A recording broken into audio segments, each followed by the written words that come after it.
property market going absolutely crazy and the growth of our major markets increasing every single month, combined with the perfect low interest borrowing environment, a lot of eager buyers are overpaying by upwards of 20% to get into a property because of their fear of missing out. This herd mentality of FOMO is very concerning. It has driven our property markets to record highs, with people maxing out their borrowing capacity to get into a property. You guys all know that I am very bullish on property, and that has not changed. I still have zero doubts that my properties will do very well for me in the next 20 to 30 years. My investment plan from the start has always been to buy good quality properties in good markets and hold them for the next 20 to 30 years.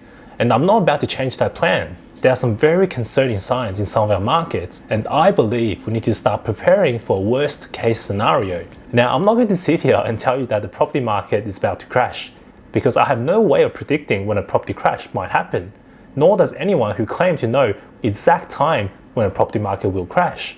Just take Harry Dent for example. The poor guy has been predicting a property crash for the last 20 years, and so far his track record is about 2 correct predictions out of 30. However, as our macroeconomic factors change and we head into this period of high inflation and high uncertainty, I personally believe we could see increased interest rates sooner than expected as our governments and central banks start lifting interest rates to combat inflation. Even though I don't believe our property market will crash, I believe a correction is definitely not out of the question, especially given the insane growth that we have seen in the last few months and the level of FOMO driving our markets. I personally believe it is always better to prepare for the worst but hope for the best. So in today's video, I'll be outlining my 3 strategies to protect myself in this period of inflation and high uncertainty. Also, at the end of the video, I will be outlining 1 additional strategy that I plan to use to maximize my profits during this period of high inflation. So make sure you guys watch this video till the very end. I'm sure you guys are going to get so much value out of it. As always, please do not mistake this as financial advice, because I am not a financial advisor, and this is simply my personal opinion. I will always encourage you to do your own research and due diligence and seek the help of real professionals before making any big investments or financial decisions. Now let's start with the first strategy, which is something very simple. How has your spending habits changed since we came out of lockdown? Have you been spending more than usual, or have you been saving like you should be? If you have been managing your finances well, then congratulations to you. This will make the next part much easier. One of the most common mistakes that I'm seeing around me is that everyone is out there spending and celebrating like there is no tomorrow, like the worst is behind us. And this is reflected in multiple consumer confidence surveys, which sits at a record high. I personally believe we are not out of the woods yet, and the effects of this economic shock and our prolonged lockdowns will start showing in the months and years that follows. And I believe it is very important for us to start building or adding to our emergency fund.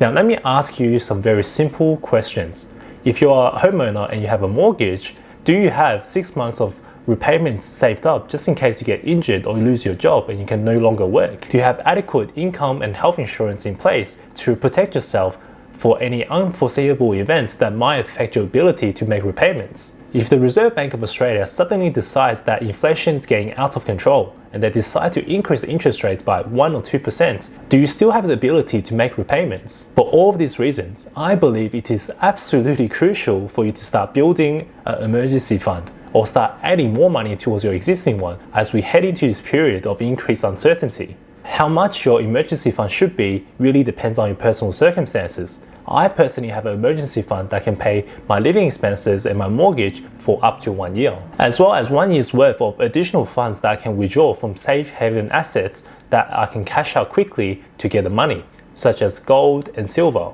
The second strategy that we are going to talk about is also very simple but quite effective.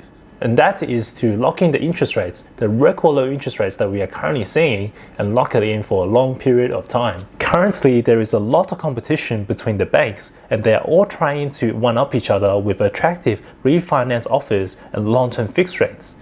So why not take advantage of this? Look, I am not a mortgage broker, and I'm sure if you speak to one, they will find you an offer that's even more attractive. But this is the offer that I found and that I really like. The Bank of Melbourne is offering up to $4,000 cashback when you refinance with them. And the best part about this is that they are also offering a 5-year fixed rate for 2.74% for investors who have an LVR of more than 20% and is paying principal and interest. If you are an owner-occupier, this rate will become even lower and drop to 2.24%. I am not sponsored by the Bank of Melbourne, by the way. I'm simply showing you guys a great offer. If you guys have any doubts about paying your mortgage in the long term when interest rates start rising, why not take out this offer, get $4,000 and lock in a great rate for the next 5 years so you can head into this period of uncertainty with some certainty. This $4,000 cashback will be a great addition to your existing emergency funds or a great way for you to start a brand new one. This is certainly what I will be doing because our interest rates cannot go any lower. And as we head into this period of uncertainty, I believe there is a good chance that interest rate could start rising sooner than we expect. To draw some comparison, the last time we saw the current rate of growth in our property markets back in 1988, inflation was at 7.33%. And that was a year after the 1987 Black Monday market crash that saw the ASX lose around 50% of its value. So there are a lot of similarities here. And for your information, the property market did not crash in the years that followed the 1987 Black Monday stock market crash. It actually performed quite well as shown in this graph here. Now let's move on to the third strategy. This is something that you might or might not agree with me on, but after my personal research, I believe this is the sound strategy under the current economic conditions. And that is to increase my holdings in both gold and silver.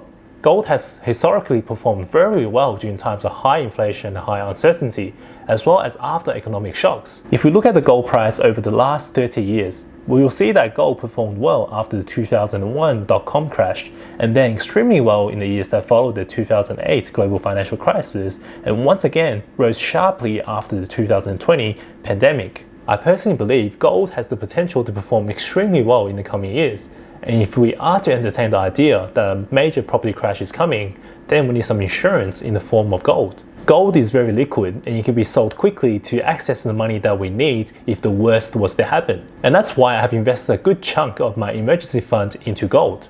I'm currently working on a video explaining the reasons behind my bullish opinion on gold, and I'll be releasing that in the coming weeks. But until then, please do your own research before you invest into gold. Alright, thank you guys for watching the video until now. I now have one bonus strategy that I will be sharing with you guys, and this strategy is going to help me profit from this period of high inflation and a property crash that might or might not come. As you guys know, I am not a believer in a major property crash. If anything, a correction is a more likely scenario, but who knows when that will happen. In the meantime, I'll be implementing my strategy of locking in my interest rates, adding to my emergency fund, and investing heavily in gold and silver. And if this correction in the property market does come, I'll be ready with all of this extra money in my emergency fund, as well as my gold holdings, which I'll be selling to buy more properties at discounted prices. However, if the correction does not come, I have invested heavily into an asset that performs extremely well during times of high inflation, and I believe this is going to do really well for me. And at the same time, I have locked in my interest rates for the next 5 years at our current record low levels, which is also going to be a win for me. I believe this strategy not only limits my risks, but also prevents my money being eroded away by inflation. Now, I know some of you guys are not going to agree with me, and I would love to know why, so please let me know in the comment section below if I missed anything. Either way, I hope you got value from this video, and I want to thank you for watching it till the very end. And if you got any questions, please leave in the comment section below, and I will see all of you guys in the next video.